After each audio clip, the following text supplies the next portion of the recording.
when we run this town with your host T. Will, yeah, keeping it real. From the A to the screen, you can feel the thrill.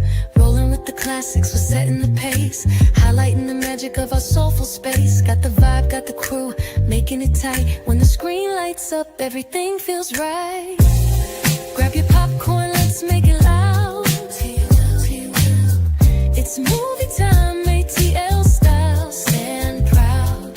From the silver screen to the hearts we steal, every frame we capture is the real deal. Talking premieres, where the stars are mine.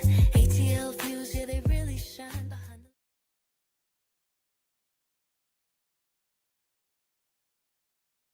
Are we live? Now we're live. Hello, hello, hello. Welcome, welcome, welcome. ATL and Philly. I'm not going to say the other one.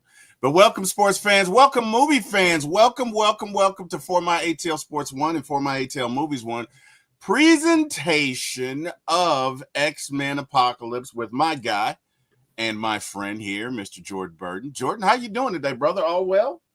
I'm doing great. It's been a minute since we did this. What was that, 2-3 weeks ago now? It has been a minute, man. It has been a minute. You had some things, I had some things, but you know what, Jordan? I'm gonna be honest with you.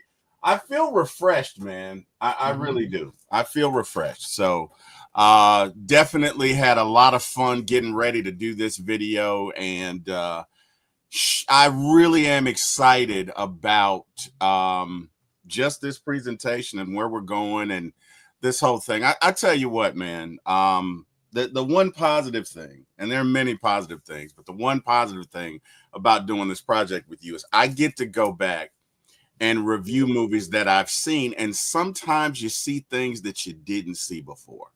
Does that make sense? Oh yeah, it does. Yeah, it's kind of like maybe you got a favorite song, and you love this song, and you play it to death, and so you got to take a step back from it, or at least I don't know if you do that. I do that. My brother will tell you I work the hell out of his nerves with that. Like I really agitate him with that. I think I've told you a story or two about that. But anyway, I've noticed that I will play a song to death and then go leave it for like 6 months to a year, come back and listen to it, and I will hear something in the music I didn't hear before. Right. Mm-hmm. And it was kind of the same thing with this movie and this story. There's so much going on with this, man. Today we are talking about X-Men Apocalypse, and I just think it's going to be fun, man. So let's get into it. But first and foremost, man, how you doing? How's your week going? Let's, you good? You ready to go? Oh, my week's been a little rough, but you know what? It's been a great ending. It's a great way to end the week. We go into a new week tomorrow, so I'm looking forward to it. Okay, that's what's up. Well, hey, man, let's get into it. Without further ado, we are talking about the movie X-Men Apocalypse. Give me 1 sec here. Let me go ahead and bring up the doc so we can get into it. All right, so X-Men Apocalypse was directed by Mr. Bryan Singer. Screenplay was by Simon Kinberg, with story contributions from Singer, Kinberg, Michael Dougherty, Dan Harris. It was set in the 1980s, which was, that was the time I came up. So those are like, some of my favorite times. Ancient mutant En Sabanur, known as Apocalypse, is inadvertently resurrected and aims to remake the world by imposing his own twisted idea of order. The X-Men, including younger versions of Cyclops, Jean Grey, and Storm, rise to stop his catastrophic plans. All right. Plot summary. Opening in ancient Egypt, where he's about to transfer his consciousness. So to those of you who don't know who Apocalypse is well, in the MCU, the first mutant. Is he considered the first mutant in the comics, Jordan, or no? I mean, most of the time, yeah. Other times you can trace it back to like Eternals and all that stuff. You can trace it back to just pre-universe existing beings, like, Yeah. but most of the time Apocalypse is the first ever mutant. Okay. All right. And we're going to do something that we hadn't done before. Thanks to my buddy here, Jordan, a couple things we added. So we added the top 3 things we loved about the movie. We're going to do that. We're going to talk about some things we didn't like it, but we're also going to look at the juxtaposition of the main character. So we're going to look at the Marvel Universe Apocalypse, and we're going to look at the MCU Universe Apocalypse and get into that. Real nerd talk. But anyway, during a ritual transfer of his consciousness. So what Apocalypse does, at least in the MCU, is when his body is getting old and getting ready to die, he has the ability to transfer his consciousness into another body. And also, if that body is a mutant, take over their powers and whatever, adapt and whatever you want to call it. So anyway, in this scene, as the temple collapses, he is entombed, his power sealed away for century. His loyal followers betray him, and this is the beginning of the movie. And so he dies, but one of the main protectors of Apocalypse seals him in this tomb that allows his body to not be crushed. Okay. Jordan, give me your thoughts on the opening scene. You know, and look, I just watched, so we're going to be doing 2 streams tonight, obviously, one for Dark Phoenix, one for this one. Yeah. And I have a lot of great things to say about the prologue for Dark Phoenix. This one just kind of feels very standard. If we haven't gotten to X-Men Days of Future Past, because technically speaking, that takes place in the year 2024. I'm so glad you say that, because of the ending of Dark Phoenix. I'm like, yes. Oh God, wait a minute. And then I had to think, oh, okay, Yes. because the timeline was altered. Yes. So Days of Future Past takes place in 2023. That's why we haven't reviewed it yet. Because there's 2 basic parts to that movie. There's the going back to the 60s, and then there's the 2023. Yeah.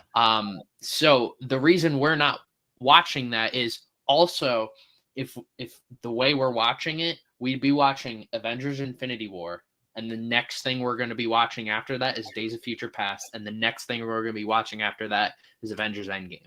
That, in my opinion, is the peak of everything we're going to be doing. So doing it this way is so great. It also takes all these characters in the pre X-Men trilogy of the 2000s era, and it takes those characters from that trilogy on and brings them together in this one event. That's why Days of Future Past is very high for me. So there are a lot of things that had happened in this timeline that we haven't really gotten to, because there's 2 X-Men timelines that change because of Days of Future Past. Right. So at the end of Days of Future Past, the end credit scene for that, we get hinted at En Sabah Nur, which is Apocalypse. And I mean, it was pretty clear and obvious that, and in fact, when I first saw that end credit scene, I was like, this is awesome. I can't wait for this. This is going to be incredible. And then we ended up getting this, which it was a rough estimate of what I wanted. But yeah, so we got that. That was the lead up to this. We all knew Apocalypse was coming. It was a matter of time. Yeah, and I love this. I like this movie a lot. I do too, which is weird, because when I first saw it the first time, I was like, yeah, but going back and looking at this and really observing it for things to come. Oh, Jordan, it made it so much fun. So in 1983, the awakening happens, right? This dude's been asleep forever. And, of course, you have all of these zealots, right? That are like, oh, we believe he's the first mutant and we're going to do all of this stuff to raise him. And it's funny that the true believers are always the ones to die first when they awaken whatever entity it is. Like, it doesn't matter. Like, it's that was so funny to me. Like, oh, we're doing all this stuff. You guys are all going to die, you idiots. But anyway, whatever. In modern day Cairo, Moira McTaggart investigates a cult that worships Apocalypse. Their ceremony awakens him after thousands of years. Seeing modern society, he is disgusted at humanity's reliance on technology and weapons. This really sets the stage for his survival of the fittest philosophy, which we will get into a little bit later, because again, there is a difference between MCU or Fox, if you want to call it, versions of Apocalypse and the comics. But anyway, we get introduced to the X-Men at Xavier's School for Gifted Youngsters. Charles continues training a new generation. We meet Jean Grey, haunted by the nightmares and fearful for her growing powers. Scott Summers is introduced as a troubled teen whose optic blasts first emerge uncontrollably.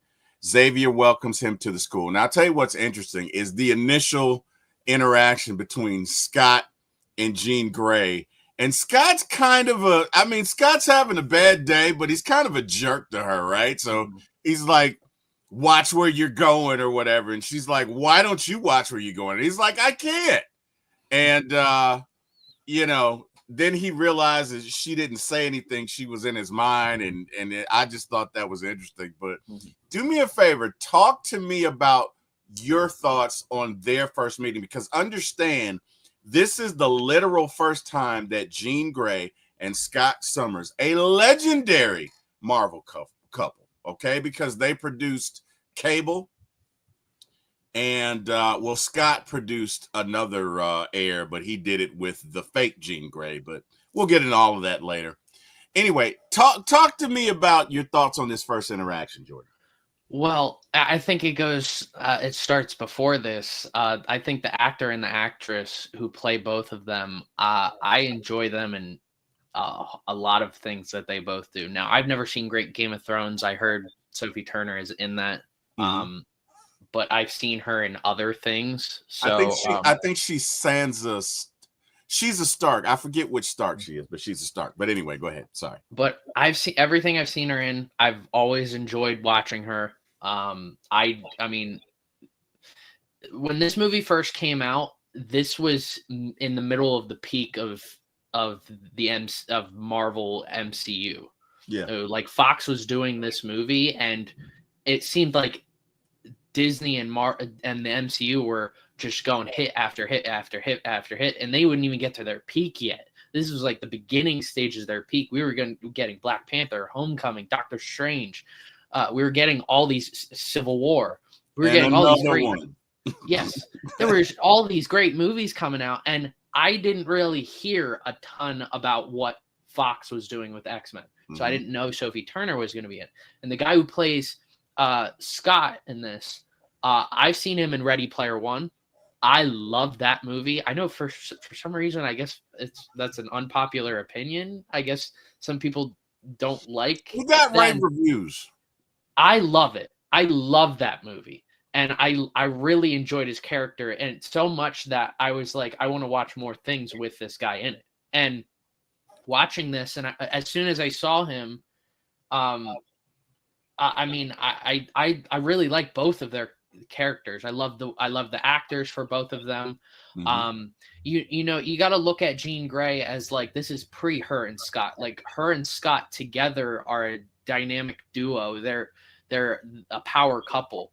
And they rely on one another. They trust one another. So she hasn't built that trust yet. So she is very reserved.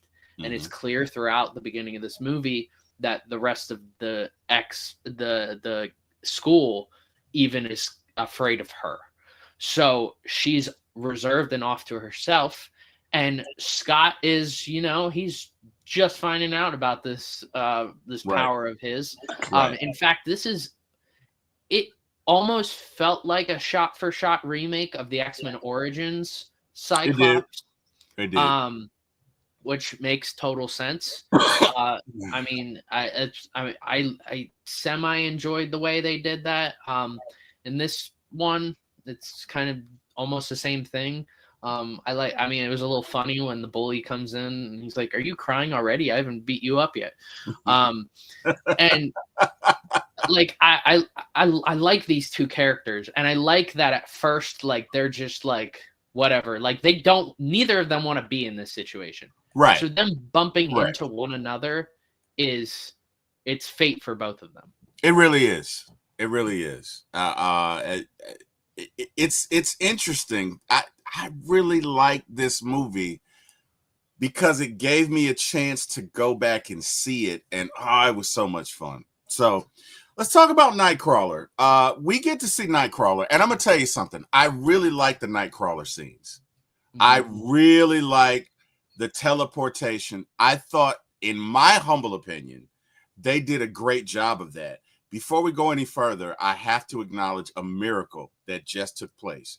Are you ready for the miracle? Yeah. What's your miracle? It's actually our miracle. It's our miracle, Jordan.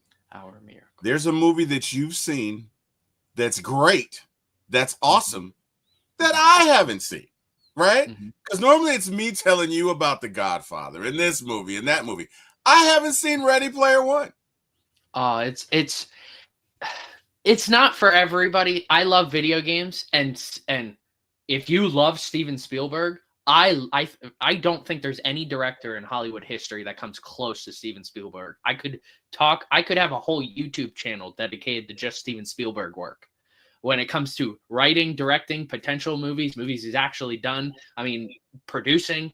Without him, I wouldn't have the Transformers movies with Michael Bay. Without him, I wouldn't have E.T. Without him, I wouldn't have Jurassic Park, Indiana Jones. We probably wouldn't have the Star Wars that we know it to this day. But no, we wouldn't. Ready Player One takes all of the great things that he's ever done on top of stuff that Warner Brothers owns and throws it into a movie and in a video game in this like virtual reality setup. And in fact, when this movie came out, it led to like right now we are in a virtual reality setup. You can go and buy virtual reality goggles, put it on, and you can go into a virtual reality world. This was way before that. Okay. And if anything, it probably pushed people to say, we could do this. We can actually make this. Okay. So I love this whole concept of this futuristic reality where everybody's relying on this technology. And it makes you, after you go watch it, it makes you like want to step outside and go touch some grass. But yeah, I love that movie. The actress in it, the main actress, I loved her in the Bates Motel series. Okay.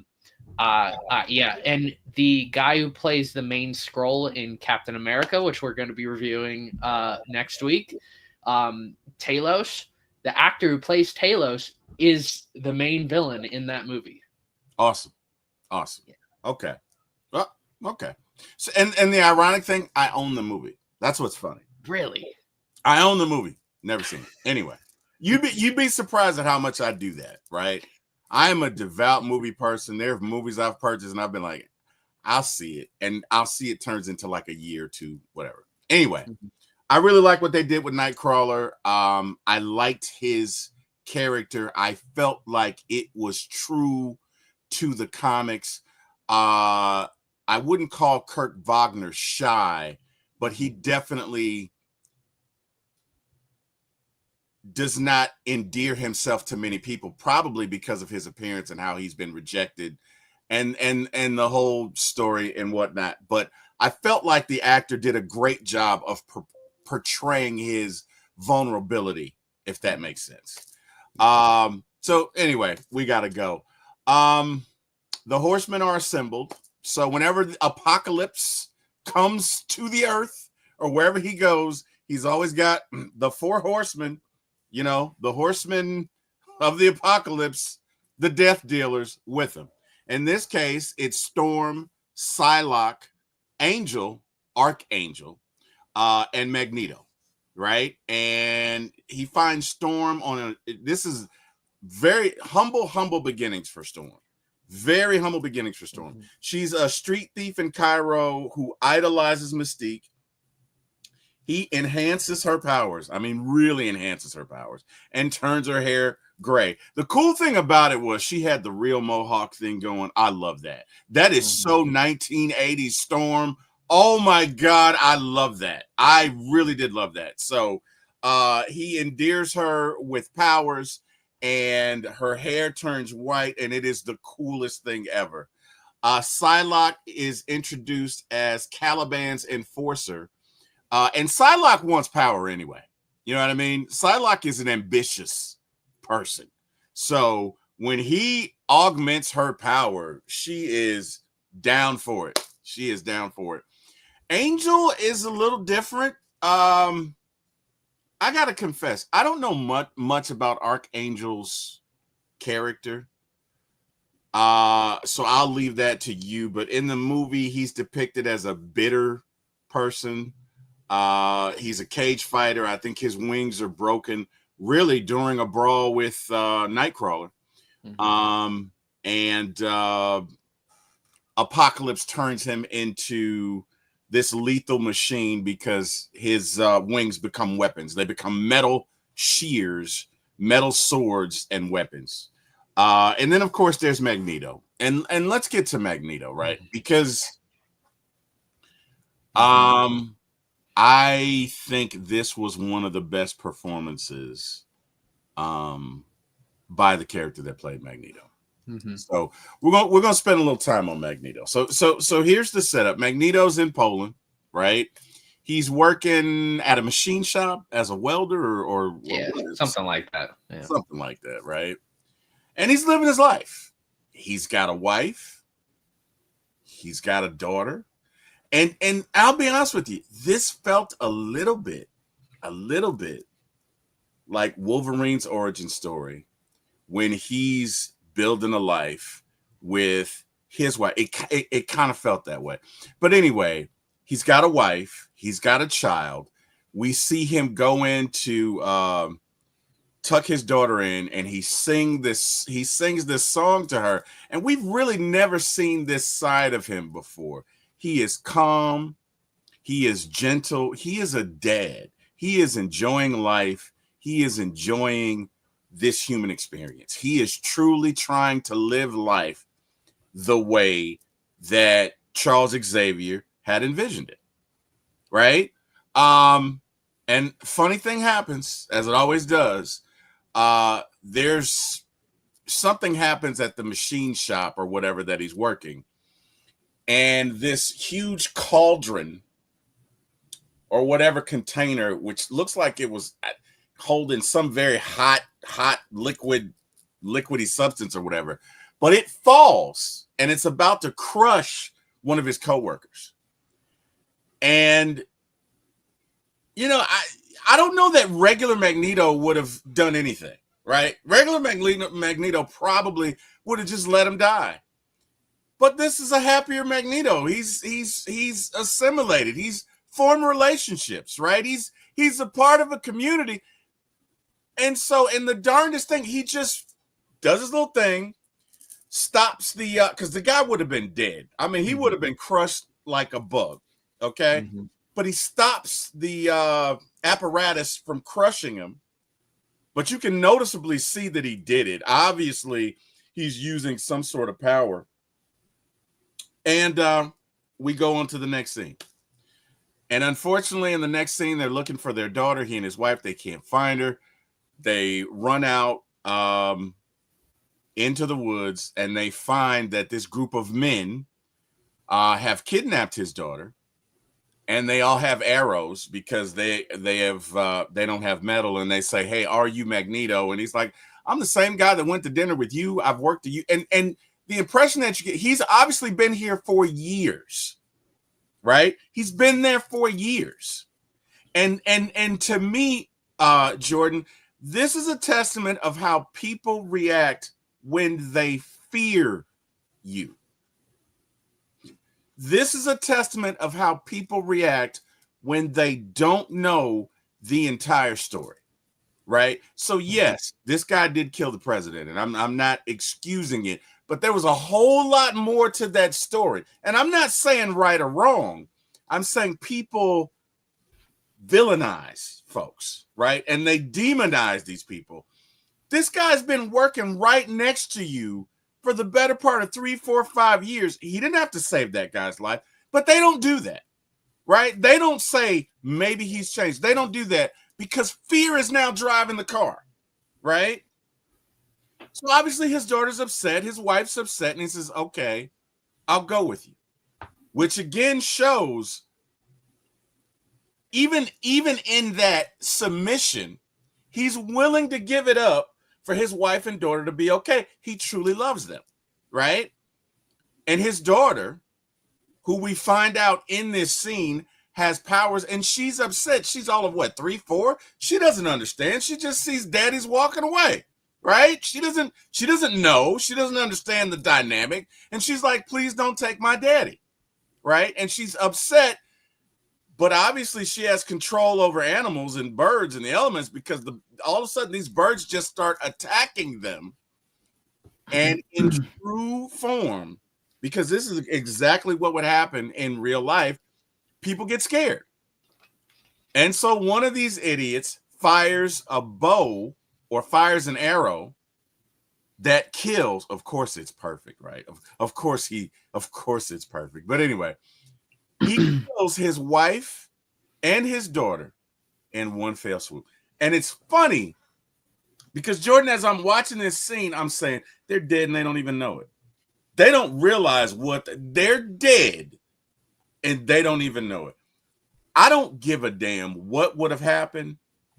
I would have put the arrows down. The only way you can take in Magneto is non-confrontational if you are not a power being, right? You get what I'm saying? Yep. But this made it 10 times worse. So of course he kills them. But what this does is it reacquaints him with that anger, that bitterness, that hurt, that brokenness that has followed him his entire life, right? Every time he tries to do it the right way, or the way Charles would do it, it always ends up the same, with him losing someone that he loves, right? I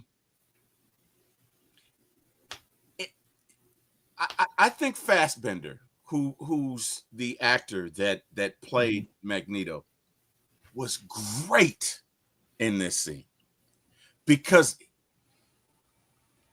he doesn't even get that angry. You can see the hurt in him, right? You can see this was his world. This was his world. This was his world. And once again, you lost mama like that. You grew up in concentration camp. This man has seen death, right? You're reacquainting him with it. I've talked enough. Jordan, talk to me about this scene. Give me your thoughts. Let's go. This scene, it takes me out of the movie because it's such a great scene. This was the scene of all of the pre 2000s trilogy X-Men movies that really took it made me really like Michael Fassbender as Magneto. Yeah. In fact, I am one of maybe the minority that likes him more than Ian McKellen as Magneto. I think Ian McKellen is a great Magneto. Yes. I like Michael Fassbender's performance more. Me too. I believe that his in the comics specifically, I think Michael Fassbender takes the approach of the comics perfectly. Mm-hmm. Because in the comics, a lot of the time, Magneto he goes back and forth. He does save people, but he's not always just that evil little mustache twirling villain. And I don't think to your point, and I'm not trying to cut you off. Mm-hmm. I don't think he's an evil villain, right? The Joker is evil. The Joker, the Joker's chaos, but the Joker's just damn evil, right? Yeah. Magneto is not. Magneto just disagrees with Charles and goes about it in an alternate way, but he's not a villain, and he's never been a villain. Yeah. He's because his entire thing is, look, if you don't mess with us, we're not gonna mess with you. But I'm not gonna pussyfoot around with you. I'm not. It is what it is. You don't like that we're mutants, fine, okay, but I'm not gonna apologize for it. I'm loud and proud. Where Charles is kind of like, I really want to get along, and we'll get into Charles because I really had enough of his mess in Dark Phoenix. Like he kind of low key pissed me off a little bit. Not a lot, but he pissed me off a little bit. But Charles is all like, let's get along. And sometimes, damn it, Jordan, you just can't do that. Sometimes you just got to draw a line in the sand. I'm going to shut up now, man. I'm so excited about this movie. Anyway, go ahead. I'm sorry. I mean to cut you off. I think from this scene, you could have made a Magneto movie. Yes. I would have paid to go see a movie on Magneto. It's Michael Fassbender's Magneto along this storyline, the events post Days of Future Past, and following him around. He just it felt like, I think outside of Logan, this felt like it's the most grounded aspect of a character in the X-Men universe living their own life. Because we don't see it. Most of the time we see the X-Mansion. Most of the time we see the Phoenix Saga.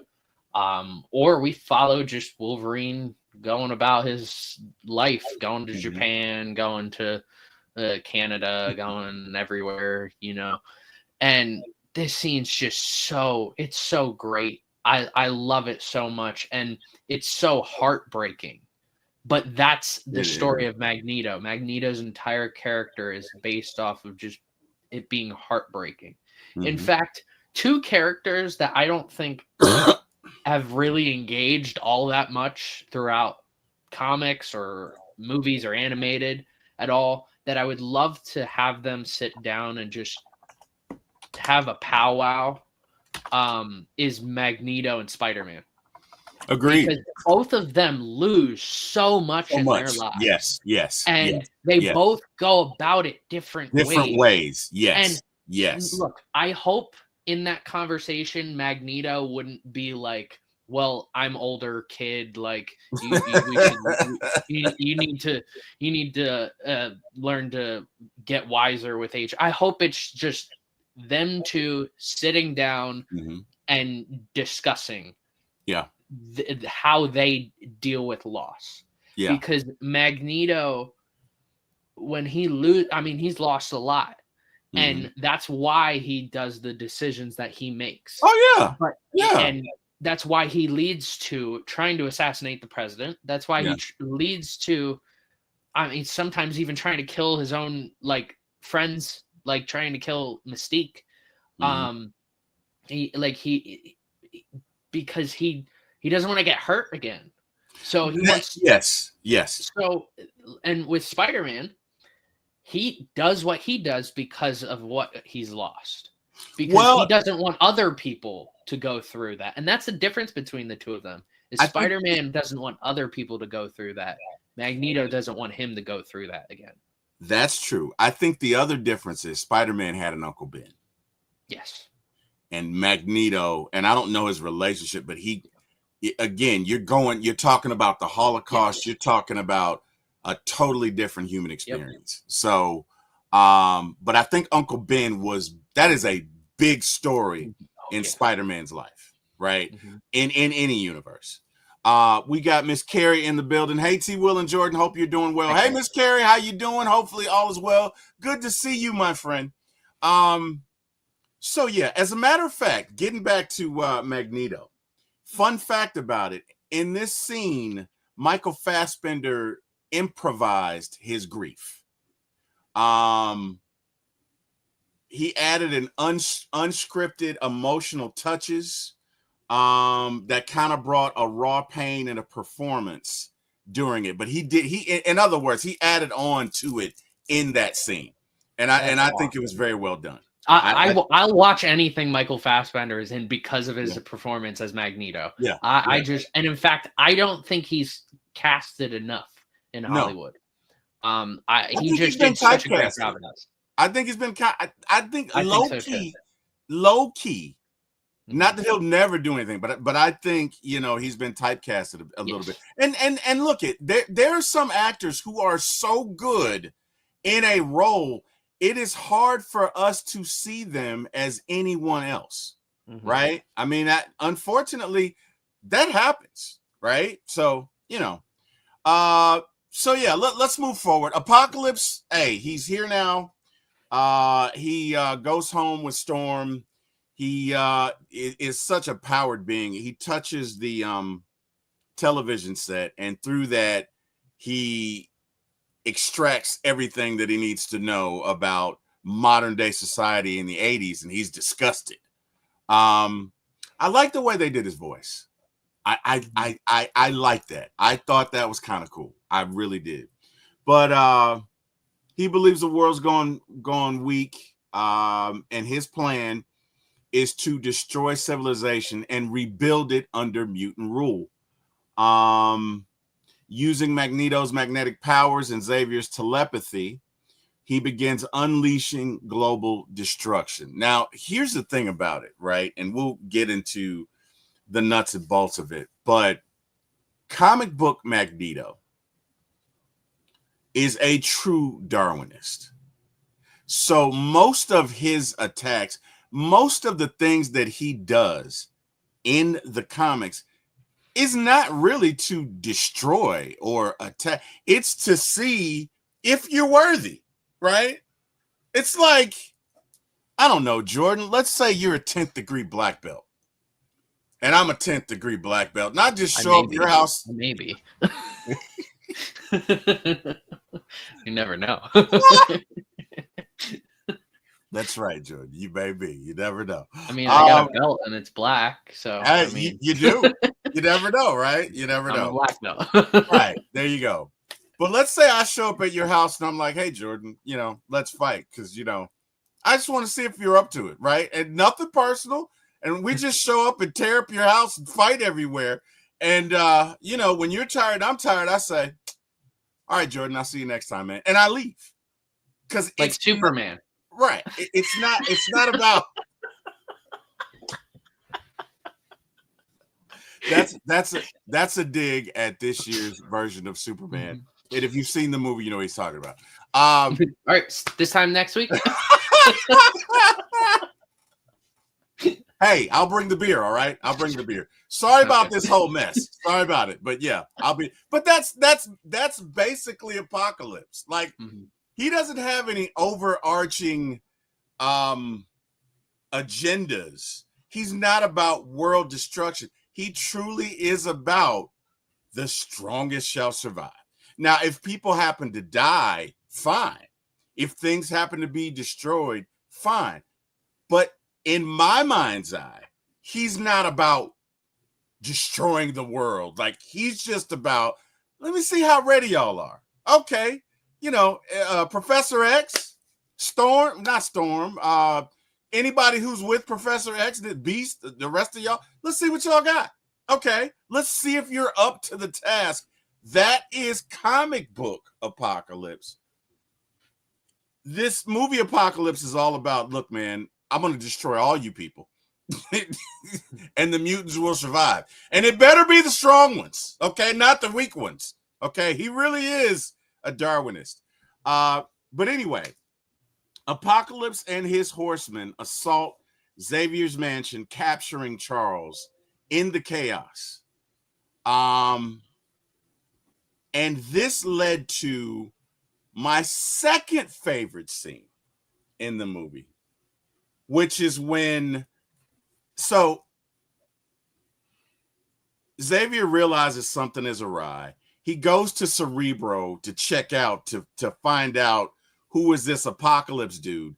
And he and Apocalypse mind melt, and You know, it's that moment in the movie where it was at this moment he realized he messed up, right? Because Apocalypse just takes over Cerebro, like just takes over. And they're like, he tells Beast, shut it down. You got to destroy it. You got to destroy it. And then he tells Havoc, destroy it. And this was a little campy. Wreak havoc. We know his name, dude. Okay. But whatever. Okay. So Havoc destroys it. But at this point, you know, Apocalypse knows where you are. So he shows up and he just takes Professor, because it's Apocalypse, Magneto, Archangel, Cyclops, and Storm. And Magneto just grabs Charles by the chair, pause, and you know, pulls him on their side. And Apocalypse looks at Havoc, because at this point, Havoc is coming at him full guns blazing. And it's funny because Apocalypse is like, my child, all will be revealed. Don't worry about it. It's like, you pose no threat to me at all. You're like a bug coming my way, dude. I'm not even going to waste my bullets on you. And goes back and they teleport and they leave. But at that point, it's too late. And Havoc fires one of his optic blast, or not his blast from his chest, and it starts an explosion. But here's where stuff really gets cool. Our friend Quicksilver shows up, and this is one of the best scenes with Quicksilver. This was very well done. This was so well done. This was cool. This scene stands the test of time. I could put on this movie 20 years from now, and this scene will be the absolute coolest. Jordan, we got to talk about it. Let's talk about this scene, bro. Give me your thoughts. Let's go. This is my favorite scene. It's not even, in fact, I will go as far as to say this is my favorite scene in an X-Men movie ever. I love the, first of all, I love Sweet Dreams. It's on my favorites playlist. I will listen to it, and every time I listen to the song, I think about this scene. And when I see this scene, I enjoy it. Now, apparent in the comic book movie community, they like the Days of Future Past version. I disagree wholeheartedly. I think Sweet Dreams is such a more popular song. And then factoring it in to this scene in the X-Mansion, getting all of the mutants out, throwing them out. There's a little bed curtains or whatever, so they can be like, everything he did in that, bro. The little dog with the pizza. Right. There was two mutants trying to kiss, and he's looking at one like, oh, she clearly does not want to kiss you. And then throws him up. He spikes up the one kid's hair. He grabs the fish in the fish bowl. He throws that. And he drinks like a Coke or a Pepsi right in the middle of all this. No. He drank Tab. Tab? It was Tab. All right, that's before me. It is. Well, no. But it was true to the time. My mother, and I was not a fan of Tab, by the way, but my mother used to drink those like water. So I appreciated that. That was deliberate. I thought that was cool. But anyway, Jordan, go ahead. I'm sorry. Go ahead. Everything about this was just so funny. I don't remember much about when I went to see this, who I saw it with. I don't know much. All I do remember is how everybody was laughing in the theater during this scene. Yeah. Because it was just so funny, everything that went down. But to know that Havoc died, it felt, I don't know, and we really didn't even touch on that too much. And that kind of hurt. If there's one thing that lacks in this movie, is there's too many plot lines. It's not like Spider-Man, it's not like The Amazing Spider-Man 2 or Spider-Man 3, because I think there's some cohesion to it, Yes. It's just way like this movie could have been 2 hours. And it was 2.5 hours. Yeah. And it really didn't even need to be that long. So which leads into the next two parts of this specific scene after it. I didn't really think you needed it. Like the whole going what's his name who gave Wolverine his claws? Stryker. Stryker shows up, takes the main X-Men mutants. You really didn't. There was no point in doing that. That was just like a wall that now those specific characters, instead of walking a straight path to the end of the movie, they had to just walk around it. Right. It was just, it really didn't need to be there. It led to us getting Hugh Jackman back as Wolverine, which again, you really didn't need. I love that scene. We'll get to that scene. Yeah. But it really didn't need that. Right. And one thing, and now I want to be specific about this. I love Jennifer Lawrence. I think she's awesome. She's awesome in different types of movies and comedies. I love her in comedies. I think she's a better actress in comedies than any other genre. Yep.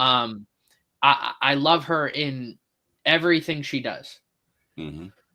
But I think and I mentioned this in First Class, I think her stardom pushed the producers and directors in the studio to go a different way for Mystique that really didn't need to go that way. I think Mystique had too much power going into all of these X-Men movies. I think you are 100% correct. And it'll go into the next movie that we It will. It will. I think you are 100% correct. And I'll tell you what else is interesting. There's a fun fact about the next movie, which we won't, I'm not going to ruin it. Yeah. But it ties into what you just said. So you are 100% correct. I'm sorry. Go ahead, sir. But in this movie, like with Days of Future Past, and First Class, I think they did her character right. That you weren't seeing Jennifer Lawrence, you were seeing Mystique, Raven, Correct. Whoever you wanted to call. Yeah.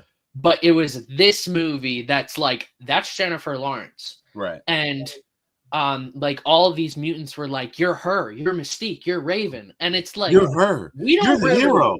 Nobody really ever looks at Mystique and Raven like that. And it's just, you really didn't need to do this. And she's like, I'm no hero. She plays this like I'm no hero card. And I'm like, you didn't need this plot line at all throughout this entire movie. And even by the end of the movie, I don't think it fully gets resolved. I mean, she comes back to the X-Men, but again, why is Mystique / Raven coming back to the X-Men? The only reason is her connection to Xavier. But that's just, if this wasn't Jennifer Lawrence and this was just an average level actress, there's no way she'd be that involved. Yes. And yeah, that's maybe the only thing that annoys me about this. This has nothing to do with Jennifer Lawrence and her acting. If anything, I do think her acting is a little bad in Dark Phoenix, but I think for obvious reasons behind the scenes. Right. But she's a great actress. I love watching her in things. If I see Jennifer Lawrence is going to be in a movie, I will look at the trailer and I will see if I'm going to watch it. I've watched her in the Hunger Games movies. I liked her before the Hunger Games movies. I loved her in Silver Linings Playbook, a fantastic movie. And when I found out she was going to be Raven Mystique, I was like, oh, okay. Like it would be the equivalent to, let's think, who's the number one actor or actress in Hollywood right now? Let's take Timothée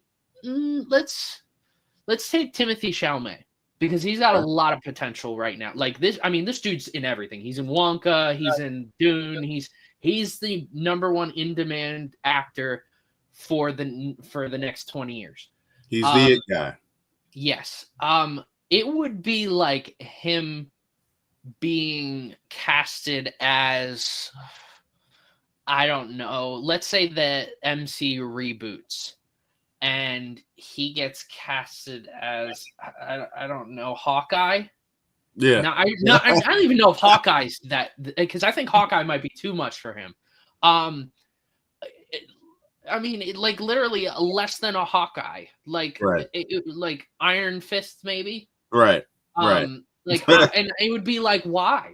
Like he got cast as him. You're telling me you're not going to try and cast him as Iron Man, Captain America, someone like that? Which, all right, Chalamet's a little too small to be playing Captain America, but that's besides the point in terms of talent. He's obviously the number one in demand actor. It's that equivalent. That's like Jennifer Lawrence was too big for that character. Yeah. In fact, she shouldn't have been in the X-Men at all. I don't think she should have been in this movie at all. She's ahead of James McAvoy. I love James McAvoy. I think James McAvoy is a better. I think he does more. He has more creativity in his acting than Jennifer Lawrence. But Jennifer Lawrence is a much higher tier actor than James McAvoy. Very much. But she just was way too. She should not have been involved with the X-Men. She should have probably been involved with the MCU. Maybe it casted in, I don't know. I wouldn't say Black Widow, but like some higher level female character. She-Hulk. If you told me that Jennifer Lawrence was going to be She-Hulk, I would think this is going to be hilarious. I'm going to love it. As someone who loves She-Hulk, she's my favorite female comic book character. Mm-hmm. And Jennifer Lawrence is an amazing actress who again, I love in comedies. If you told me she was going to play She-Hulk, I would have been like, yes, we're doing this. And I love Tatiana Maslany. I think she's fantastic as She-Hulk.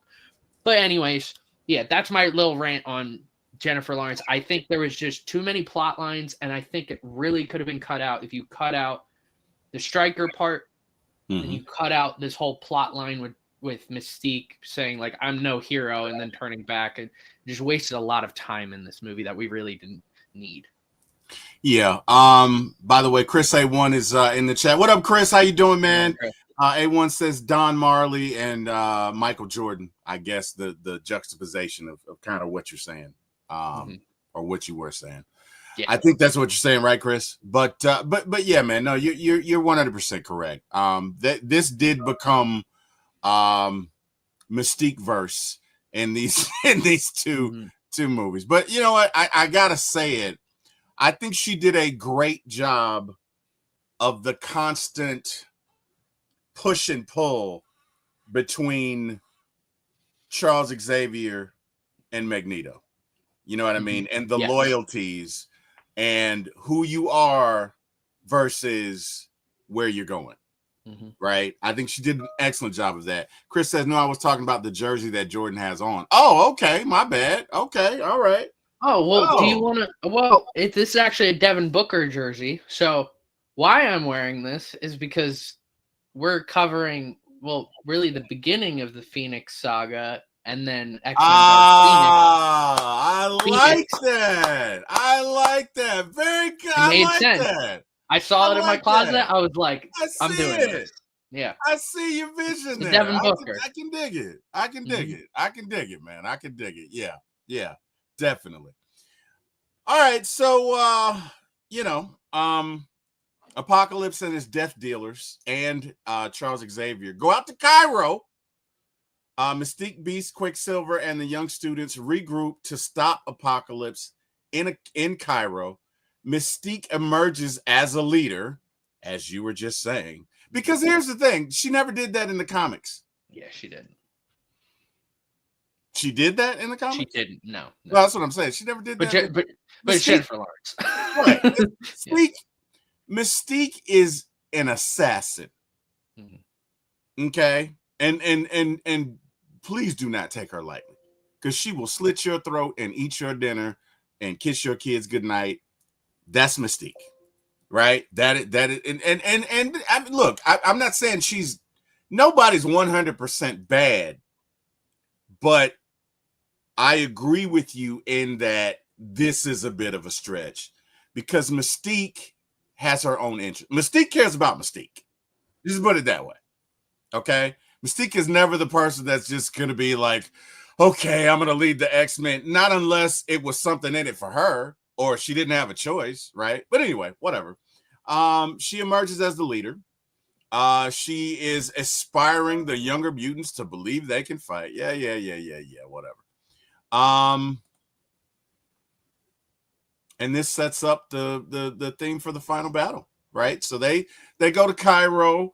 Of course, Apocalypse takes all the raw materials from this city of Cairo and builds his, what do you call it, pyramid, Jordan?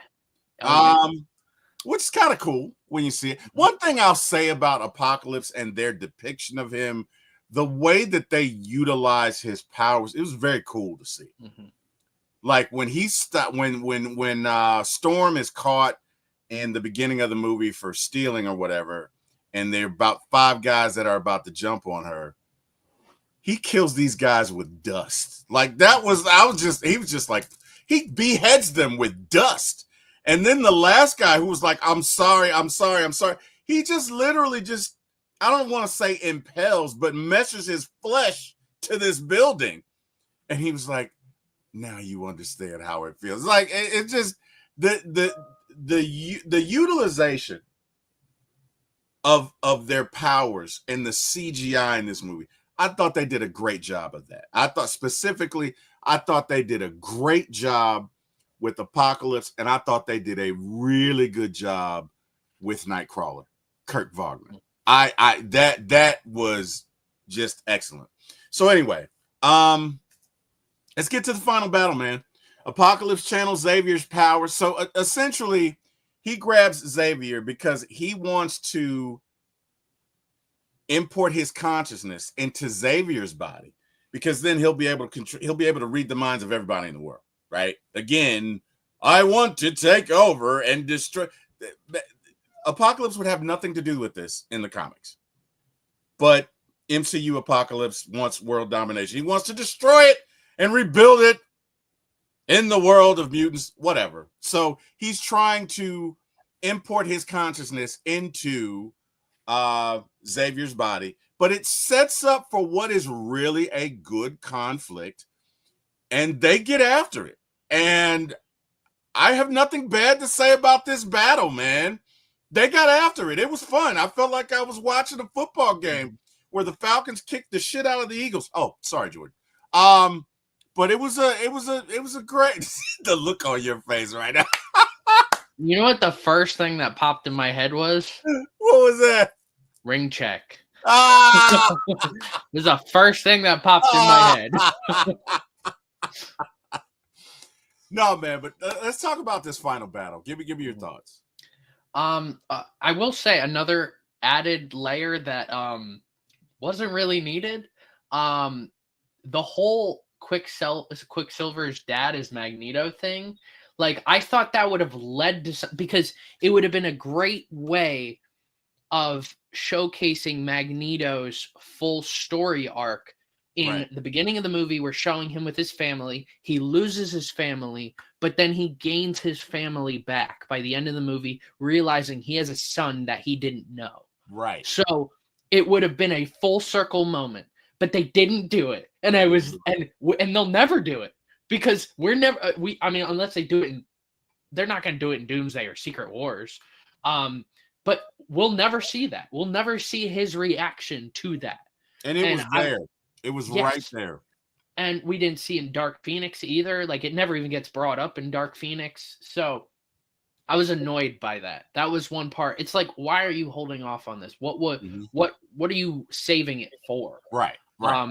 And I mean, we don't even know what the plans would have been after Dark Phoenix, even if Disney hadn't bought Fox. Mm-hmm. So that was annoying, especially because I care about these two characters. Like, I love this Quicksilver is superior to the one in Age of Ultron.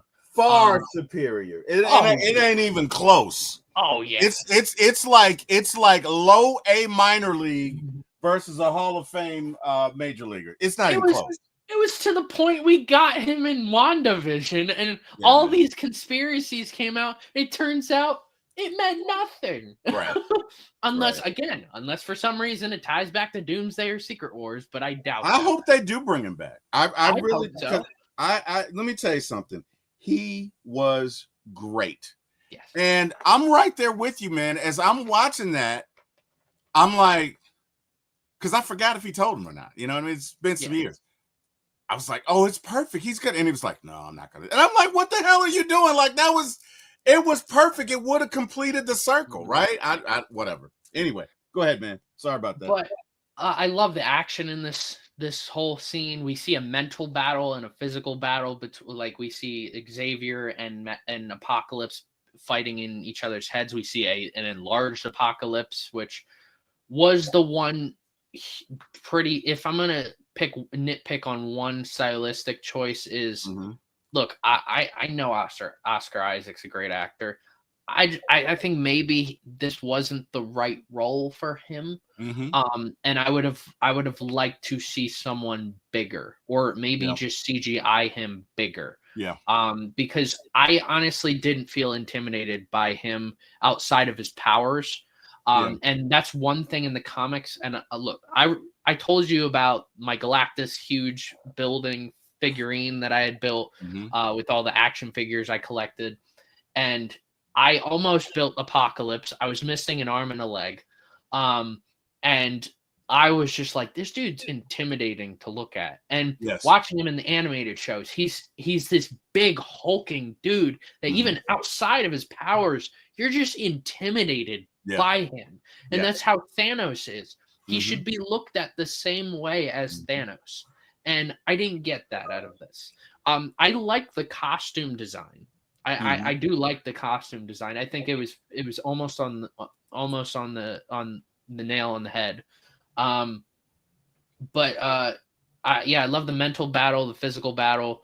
I love that everybody had some sort of effort involved into this scene, because that's one thing in a lot of X-Men movies is normally it's like one character making the save everyone, which it semi did that this time. It did. But other characters still had to be involved for this to happen. Even Magneto. So I love it. Maybe it was a little too early to show I mean, I didn't even think we were going to get anything to do with the Phoenix Force or anything like that. I didn't think we were going to get that in this movie at all, because I thought after The Last Stand, I thought, okay, we're never going to touch this again. And once again we did. But you know what? I got an in-depth conversation once you finish, because and you know what? I'm gonna shut up. Go ahead, because let me know when you're done, because I'm about to get in it. We got to get into this thing. So go ahead. Let me know when you're done. Just a couple more notes. Yeah, I love the final battle. I love that Apocalypse does like his Henry Cavill Superman movement versus the Flash, only with like Quicksilver. Yep. And like shatters his leg. I was like, that's insane. I like that Storm switches sides. I like that. I think, again, this is Jennifer Lawrence as Mystique. If again, you could have completed the circle if it was Quicksilver talking to Magneto to talk him to switching sides. And I love the idea of Magneto being able to like shift the pole of the Earth. Because he can change the magnetic field of the Earth, and I mean, think about all the metal that's inside in the ground of the Earth. He can of course he can do anything he wants with metal, so he can manipulate that as he can. So I love that aspect. It just wasn't very compelling switch for Magneto to come back to the good guys by the end. But also, it was really cool to see him showing up, and then you see that like metal X. Yeah, that was cool. I really loved it. I was like, we gotta fit an X somewhere in here. I loved it. Which, all right, speaking of that, side note, every X-Men movie has that intro where like, all right, Professor X or someone does the monologue, The and monologue, then we like a whole bunch of X's, and we're Mhm. seeing the opening credits and stuff like that. This Mhm. is my favorite because we go through like all of time and Mhm. seeing different X's at different points throughout world history. I'm like, this is really cool. Yeah.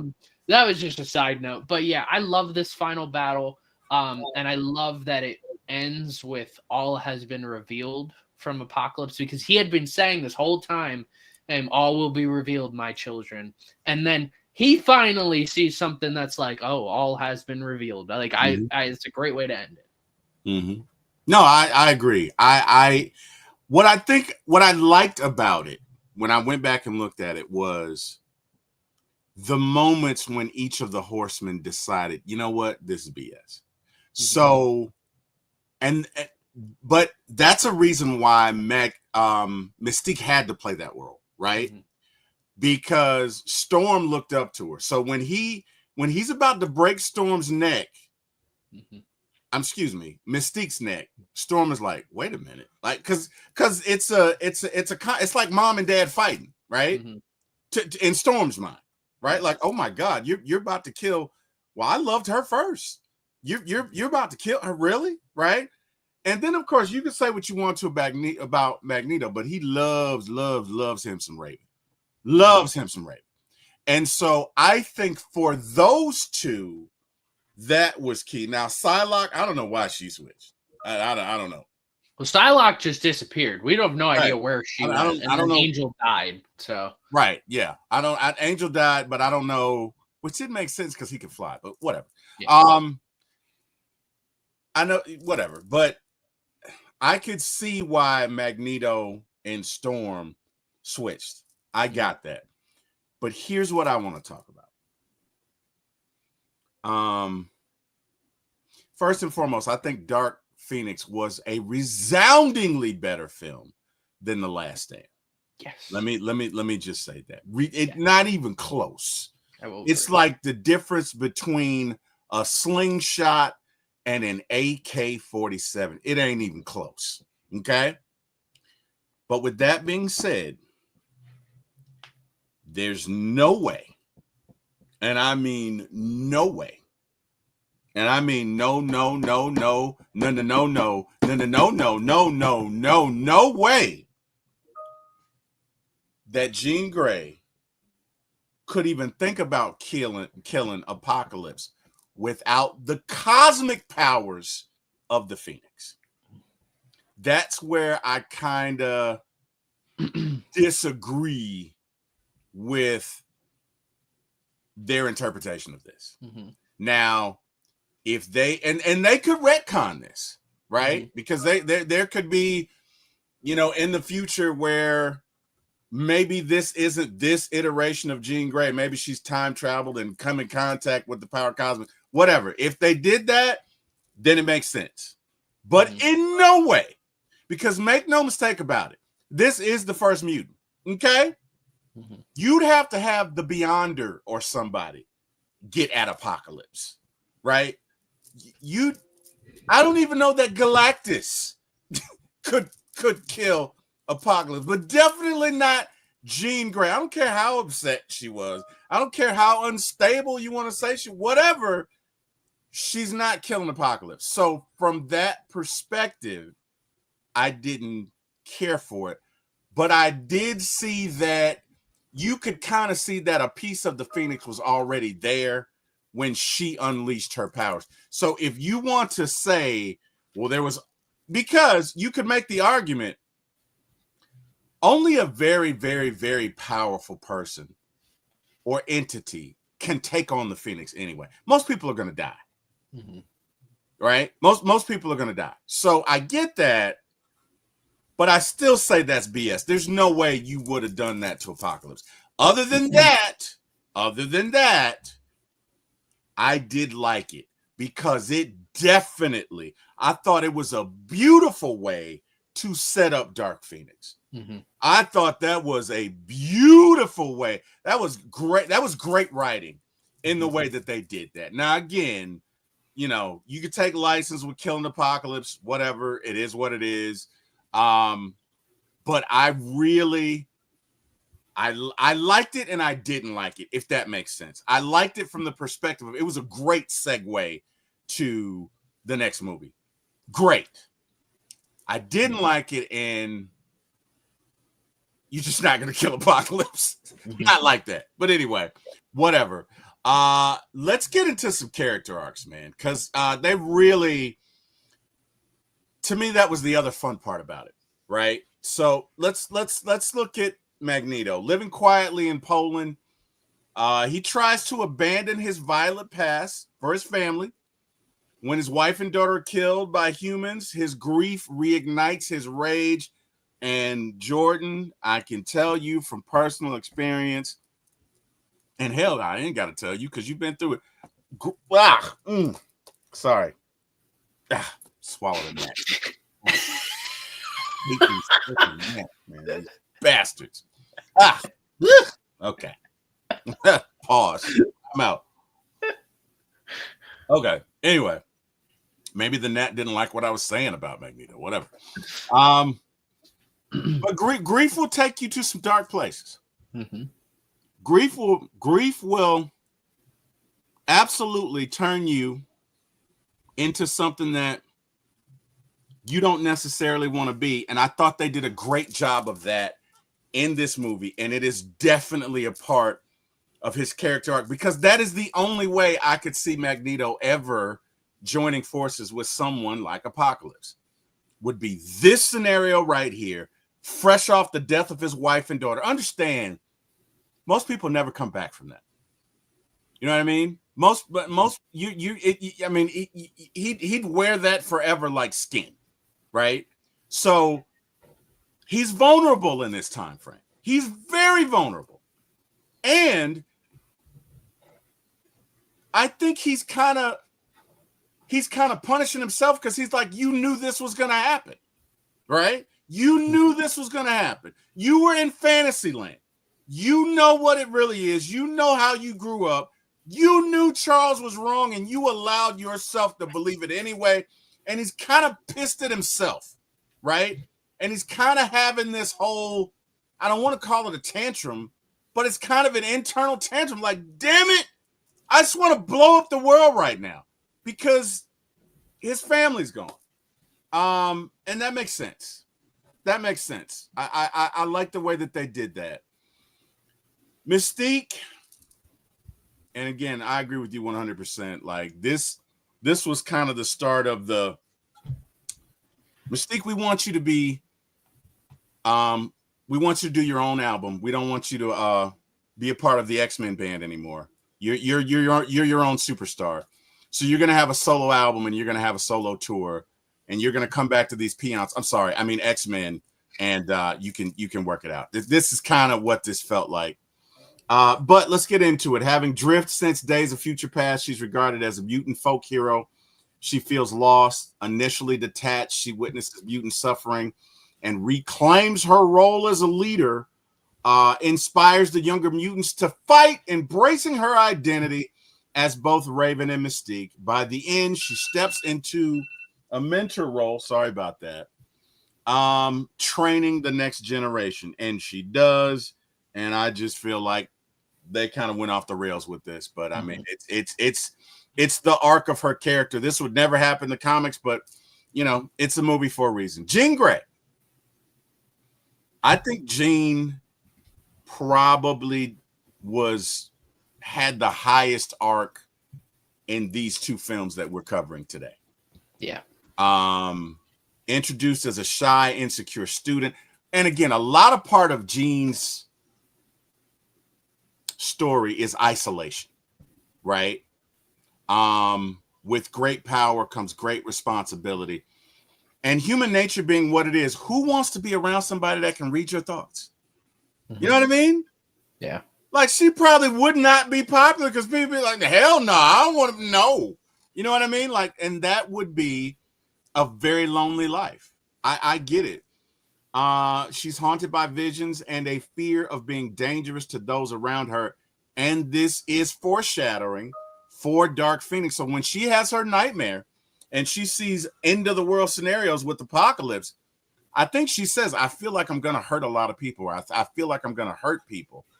And true to form, like that is a self-fulfilling prophecy, but that's foreshadowing in that story. So I thought that was interesting. Apocalypse forces her to confront her inner strength, and she taps into the Phoenix Force. Now, again, this is where I disagree, because the Phoenix Force, for those of you who don't read the comics, is a cosmic entity.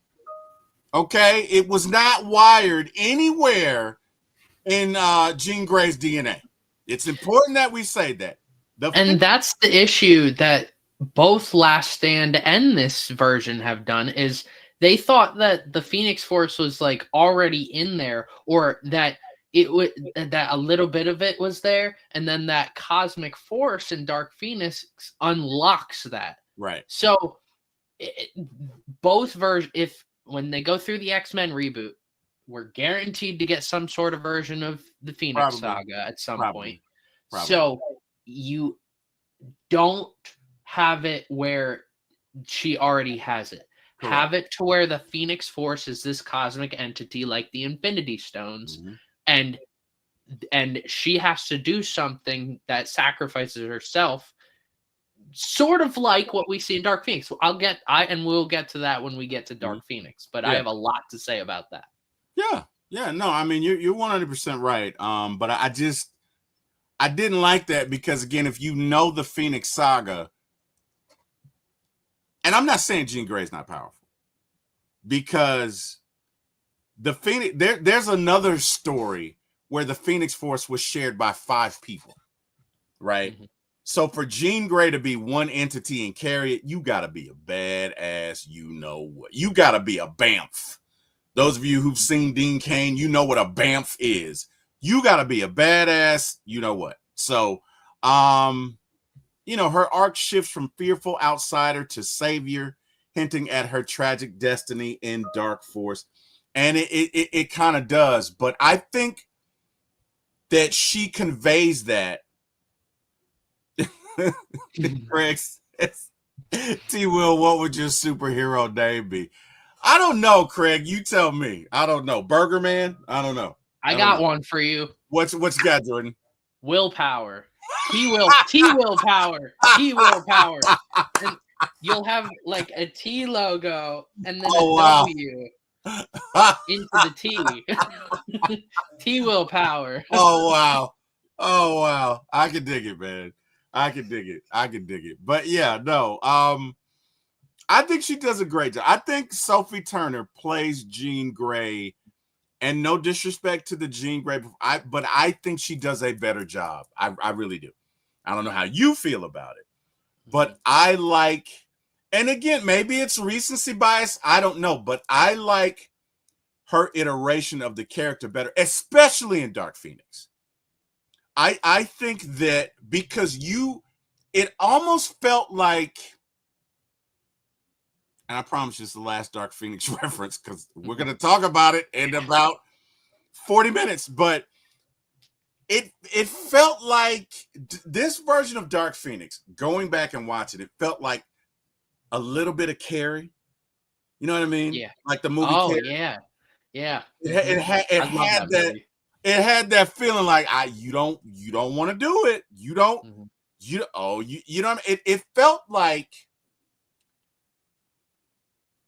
the entity and her were two separate beings inside the body, which they are.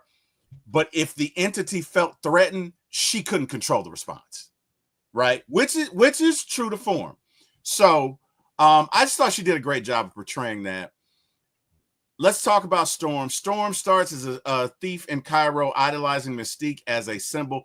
I feel like they wrote this Storm a lot better than Halle Berry's character, because they don't like the Toad ref, the Toad joke. Oh my god! Oh my god! What happens when a Toad gets struck by lightning? It's just same thing as everything else. Stupid. It's just stupid. It honestly, it felt like, and again, I'm not trying to be misogynistic here, But it felt like they just added her in the movie for us to look at her. And we know that Halle Berry can act. Okay? Yeah. Halle Berry is an Oscar-winning actress. Mm-hmm. But apparently Fox didn't feel that way for these first 3 X-Men movies because they didn't give her any sort of character arc at all. She's very poorly written in those first 3 movies. This was a lot better. Even this, she's still kind of the most reserved. She's kind of the least bandied about, in my opinion. You know what I mean? But she's written a whole lot better. I will say that, which ain't saying much, but she's written a whole lot better. But like in the animated series, yes, like I love that Storm. She is a powerful woman. She's a badass. She's a badass. Awesome. She is a badass. In right. the X-Men 96, that the new series that 97, like X-Men 97, that connects to the original animated series. You feel for her, and I love that. And that's something we just haven't seen in either of these 2 versions that we've gotten, which kind of sucks. Because I mean, Storm can hold her own movie, in my opinion. I mean, I think all the main X-Men characters can hold their own movie if they wanted to. But I don't think they should, because then that would make the X-Men look like the Avengers. Yeah, and I it don't would water it down. Yes, so I want them all to have that sort of power, but in the X-Men movies. Yeah, 100%, brother. Agree with you. I just don't think they know how to. Well, whatever. I'm not going to belabor the point, but this is Storm's moment. Apocalypse seduces her with the promises of power, making her one of the Horsemen. Her loyalties shift after seeing Mystique's bravery, and she defects to fight against Apocalypse. By the end, she embraces her role as a true hero and an X-Men, and that is 100% true. Craig says, Jordan, whose jersey you wearing tonight? Devin Booker. D-Book. Let's talk about Quicksilver. Quicksilver is one of my favorite heroes in any universe. Fox, MCU, DC. Because he goes about it, he's imbued with these incredible powers, but he's so nonchalant. He's so he's the kind of guy you want to have a beer with. He's very down to earth. He's very cool. He does stuff when he's going about these missions that everybody would do, right? Like the goldfish, the dog with the pizza. I'm totally all over that. You know what I mean? I just think he's really cool. I love his character. Joins the X-Men reluctantly, hiding the truth that Magneto is his father, provides comic relief, but crucial heroics, saving dozens of students in the mansion explosion.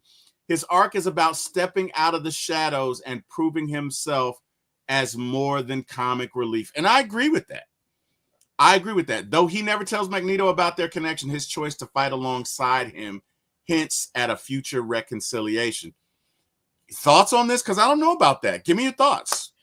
I mean, based off what we see in the next film, I mean, it kind of hints at that, and we should have seen that in the film that follows this up, but we don't, and we don't see them even have any sort of dialogue. In fact, we've only seen them have dialogue once, and that was when in this movie where Magneto literally looks at him and asks him a question, and he's like, I'm here for my family too, or something like that.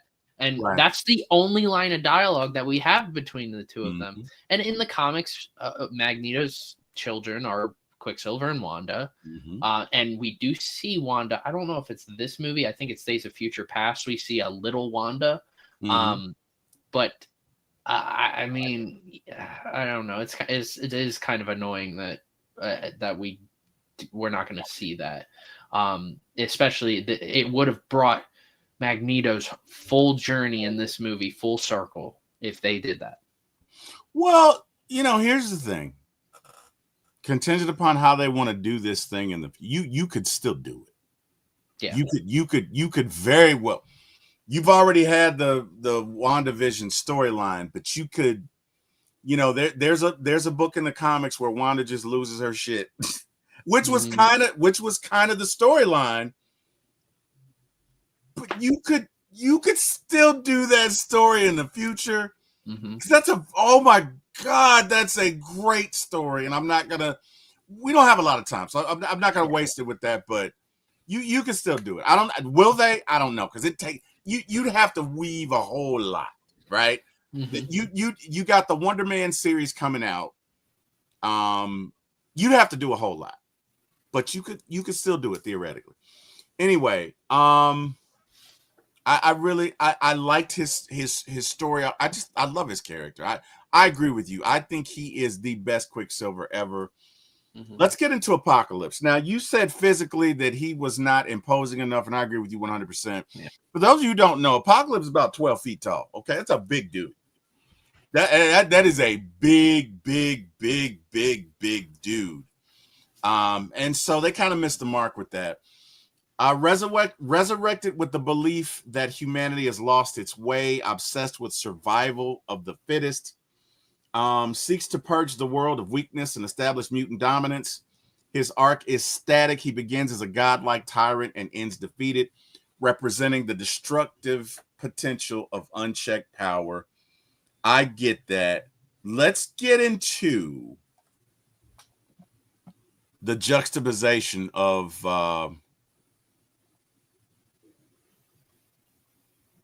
wait, did we do that? We kind of did. Oh God, I don't even have that. Well, okay, we can get into it. So, comic book Apocalypse is the ultimate Darwinist. Okay, he's not seeking to destroy. There have been several comics and several iterations where Apocalypse just shows up and starts some mess, and it's an epic battle. And during the battle, half the time, Apocalypse is sitting back like, okay, all right, yeah, okay. And he just wants to see if you guys are ready. I don't think he cares who wins or who loses. That's comic book Apocalypse. MCU Apocalypse is like, you guys are all idiots. You're wrong. I should be in control. Here we go. Give me your thoughts on that, Jordan. I mean, with Apocalypse, and I've seen fan casts of Apocalypse even before this movie of like Dwayne Johnson, and I would have said no, but I'm curious to see how Dwayne Johnson's A24 movie that's coming out later this year does, because if he does a great job acting in that, I might change my opinion on that. But I want Apocalypse to be similar to Thanos. I want him to be this. I want him to have this general moral mission that he has. I want people to go into the movie theater and question, is he right? Because look, there's people who watch Infinity War and Endgame and think Thanos is right. Yeah. First, there's actual people who live amongst us that think that. So, and I'm actually glad that like in Hawkeye series you see that that like, oh, Thanos was right. You see people who think Thanos was right because that's the best versions of Marvel characters, is when it makes people contemplate, are they right? And if you write Apocalypse a certain way into this Darwinist idea, you could really make him not only a physical beast and someone haunting to look at and you don't want to be near, but you also have someone who's extremely intelligent and also powerful in ways that you can't comprehend. Like I mean, the Infinity Gauntlet. If you put the Infinity Gauntlet on Thanos and Apocalypse, Apocalypse is going to annihilate Thanos. That's how amazing Apocalypse can be. It wouldn't even be close. Exactly. It wouldn't even be close, people. With this interpretation, it's okay. I mean, if like it's not bad, but it's not perfect either. the one thing I will say I do really like is the scene where he has this conversation with Magneto, and in the concentration camp, I forget where it was, but he has like Magneto is like, where were you then? Like you're this all powerful being that's lived many lifetimes, you say, but where were you? And he's like, I was asleep or something like that. I don't know. Yeah. I was like, all right, wake up, bro. Your alarm's going off, man. You got to wake up, man.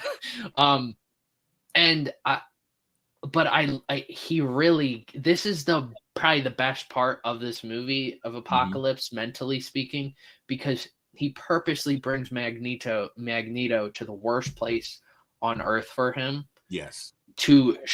Because he wants to do the opposite of Charles. This is why Charles is a great character, because he wants to see the best in people like Magneto.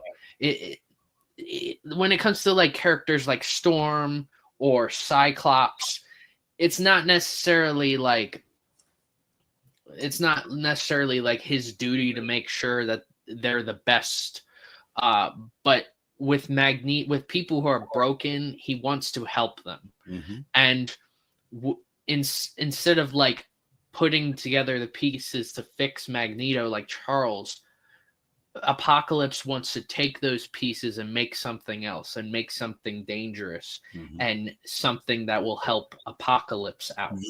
So in order to do that, you need to bring out the worst possible version of Magneto out, mentally speaking. So you take him onto the worst place on Earth, and you bring out those emotions. After he just lost his wife and daughter. Yes. Right after that. Yes. So this is this scene psychologically is brilliant, but it's the only real time in this whole movie where we really see that.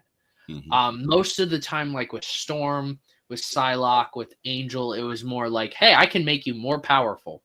And they're like, all right, bet. Cool. Let's go. Yeah. Yeah. But with Magneto, it was more psychological, and I appreciate that, because you also have to do that with Magneto. Magneto's not dumb. Magneto is a very smart dude. So, and he's had a bad day, to say the very least. So, yeah, being able to turn him, that was brilliant. But I want to see even more of that if we ever see Apocalypse again. Interesting. Key themes: power and responsibility. The film explores what happens when the ultimate power is unchecked and the moral weight that comes with power. And this is true. Identity and transformation. Characters grapple with who they are versus who they could become, as exemplified by Jean, Storm, and Mystique's journeys. Rebirth versus destruction. Apocalypse belief in cleansing civilization to start anew, contrast with X-Men's fight to preserve and protect even in a flawed world. Noted by critics as a film with superhero flash, but criticized for being messy or soulless in places. I don't agree with the last part, but the first three definitely I agree with it. Is there any other thing we missed? Or I mean, I guess I understand some of the soullessness. Like when Havoc dies, we really don't revisit that. When Magneto's family dies, it's such a power, and we focus in on that moment, and it ends up being the reason why Magneto goes on this journey, but it should be a reason that he comes back, and it really isn't. So I can see the soulless. I can see some soullessness in it. I wouldn't call it a soulless movie. I think there are soulless scenes in this movie. Okay. That's fair. Let's have some fun. So these were my three favorite scenes, right? Quicksilver Rescue, we've talked about that. One of the best scenes ever. That it's just cool. It's just cool. You can't, if you're having a bad day, put on that scene. You're automatically going to be in a better mood. I challenge any of you. Magneto is reminded of who he is in the woods. As a matter of fact, after he kills them, he looks up at God and says, "Is this what you want from me?" In just angst and anxiousness. But suffering is a part of his character. And not that I liked him suffering. Look at the one thing about Fassbender playing this role is you kind of like Magneto. I'm not saying I agree with him, but you have to have some sort of sentiment. You at a minimum, you're empathetic for his cause. You're empathetic for him. You might not agree with how he goes about it, but looking at what he's been through, you can't help but be empathetic about it. But I thought this scene did a great job of just capturing this chip that he wears on his shoulder and why. And last but not least, for me, when Charles gives Maura back her memories and he says, "I should have never taken it from you," that just felt right. That just felt right. That felt like, yeah, okay, we closed the loop there. Any other scenes that we forgot, or give me your thought? These were my favorite scenes. I know 2 of these are your favorite. Is there one more we haven't discussed? Well, yeah, Quicksilver's his scene's my favorite, and then Magneto, the whole real part of him seeing his life, him singing to his daughter all the way to the woods. I mean, that whole part is beautifully done. Yeah. My third favorite is sort of a tie. They probably tie into one another too. I love when we just talked about this, when Apocalypse is talking to Magneto, and he's telling Magneto to feel the metal in the earth, and he's like controlling all the metal around him, and he says everything they built will fall, and from the ashes of our world we will build a better one. I love that scene. I love that they put that in the trailers too for this movie. I will forever remember that. And it sort of ties into the next part because it's a similar style scene. When he captures Charles and he's going through sending the rockets, when he sends the rockets up into space, I was like, this is awesome.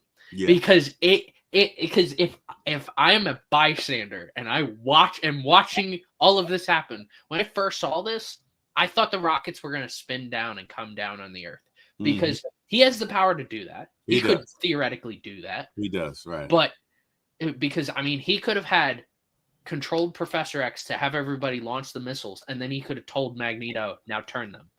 And he could have literally reset the whole world if he wanted to. He could have pulled an Ultron. If Apocalypse and Ultron got together, maybe they would have had all their power done.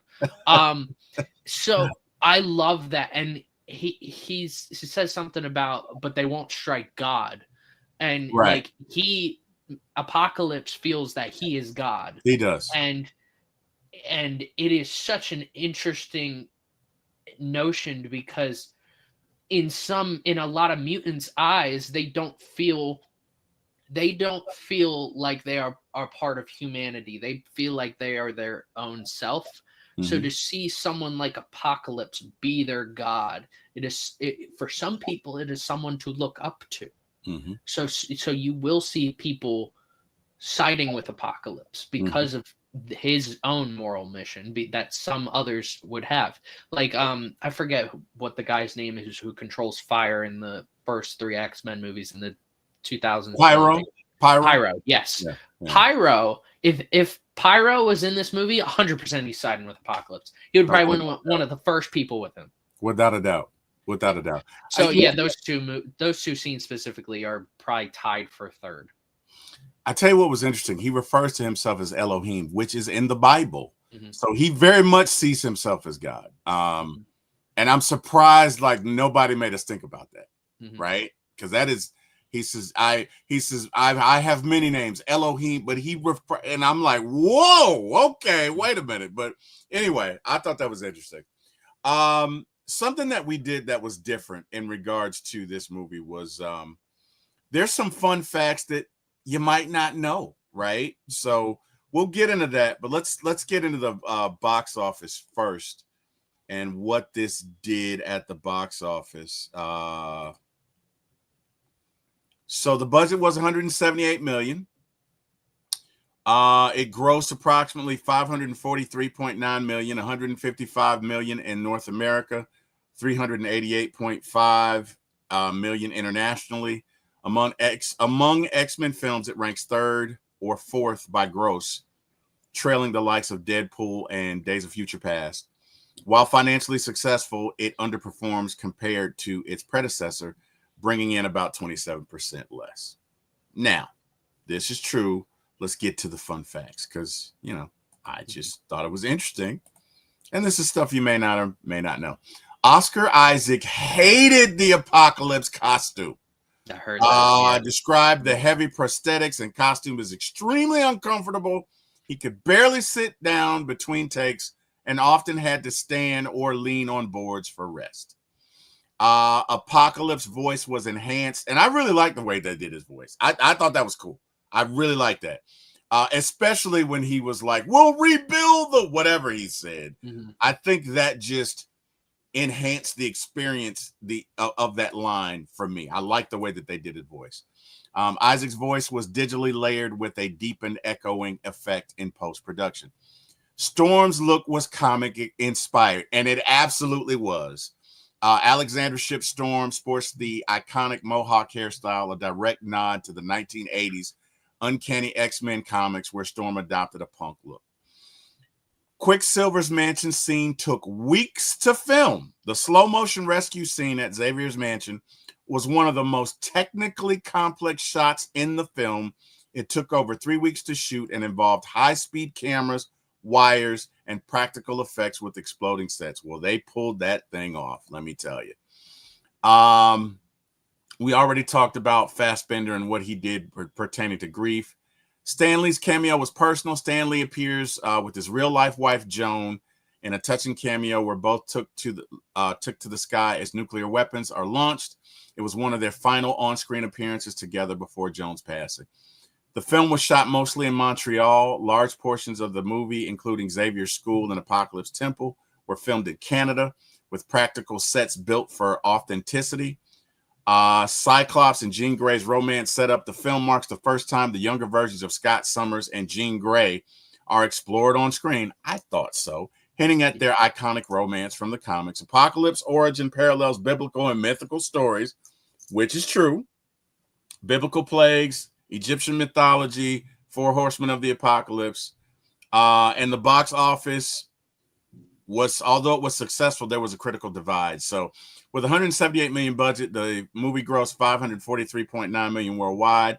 While financially successful, critics were mixed, praising visuals and performances, but calling it overstuffed compared to Days of Future Past. So there you go with that one. Do me a favor, Jordan. We're at that time where we got to give it its final rating. Give me your rating on this movie. All right, so yeah, I think it's overstuffed, and there are a lot of parts that I didn't like. But there's a lot of things that I really love about this movie. Yeah, I love Apocalypse as a character, even if it's a bad version. It's not like Jared Leto's Joker versus Heath Ledger's Joker, right? Because we don't have any thing to compare this Apocalypse to. So if this is the standard, this is a pretty solid bar. Like it's not bad. It can be surpassed very easily, but it's also not something to just completely ignore. Right. So I think every character has an important part in this movie. But I really enjoyed this movie, so I gave it a positive review. I gave it a 7 out of 10. I think it is a solid movie. I don't know if I'm going to recommend this to everybody. I think I'll recommend this to comic book fans, people who love the X-Men, the animated series, and they just love different adventures. They would really love this as like a little side quest. This isn't it is a world-saving situation because it's Apocalypse, but it feels like you turn on the TV for a Saturday morning cartoon, you'd see some sort of storyline like this. So yeah, I really enjoyed this movie. Jordan, half the time we work on these projects, man, I want to tell you to just get out of my head, dude. I swear to God, because I mean, I gave it a 7 out of 10. Nice. I may as well just say what you said. You know what I mean? Because it's verb, and I promise you, we didn't plan this, guys. But yeah, I gave it a 7 out of 10. Really enjoyed this, though. Really enjoyed this. Really enjoyed, even though there's no way Jean Grey is gonna kill Apocalypse. I just want to be clear about that. I really like the component of the Phoenix, though. I thought the way they did that and the transition for the next movie that we're going to cover in about 15 minutes, chef's kiss, outstanding. So yeah, man, we're going to come back in about 15 minutes. So those of you who joined us, thank you so much. We appreciate that. You could have been anywhere in the world. We appreciate you joining us. You're about to see us in 15 minutes, so we're not going to do the normal pleasantries or whatever. We'll just say, hey, come back. Same bad time, same bad channel. Maybe not same bad time. But we will see you in exactly 13 minutes as we will be doing X-Men Dark Phoenix. So to everyone who joined, thank you. Thank you to God for waking me up, putting all of you in my path, and we will see you in about 13 minutes. Thank you so much, everyone. And yeah, enjoy your day.